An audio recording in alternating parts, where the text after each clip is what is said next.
बऱ्याच लोकांचं असं म्हणणं आहे, ताई तुम्ही खूप डेअरिंग बाद आहात, तुम्ही डेअरिंग करता कुठल्याही गोष्टीची आणि स्ट्रॉंग आहात तुम्ही.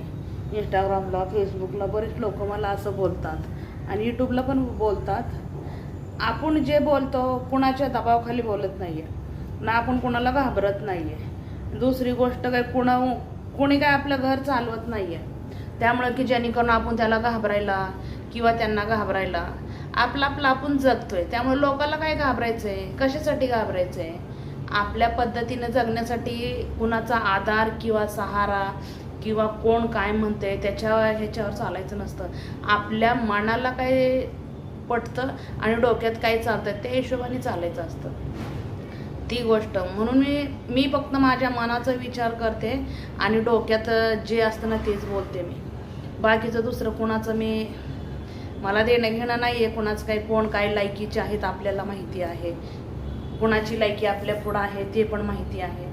त्यामुळे मी माझ्या बरोबरीला तर कुणाचं समजत नाही आहे आणि मी कुणाची बरोबरी करायला जात नाही. लय भारी असं तो त्याच्या घरी असेल, आपल्याला त्याच्याशी देणं घेणं नाही आहे. कळलं? आपल्याला माहिती आहे तो समोरचा काय लायकीचा आहे, त्यामुळे मी घाबरत नाही. जे काय बोलते ती डेअरिंगनीच करते आणि डेअरिंग दाखवण्यासाठी कुणाच्या सपोर्टची गरज नसती ना, कुणाची गरज नसती. कळलं? ही गोष्ट कधीही लक्षात ठेवा की आपण डेअरिंग केलं तर आपण एक खूप स्ट्रॉंग होतो, आपल्याला कोणाची गरज नाही लागत. मला एवढं समजतं.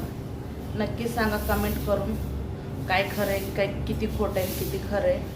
आवडलं तर लाईक करा, सपोर्ट करा.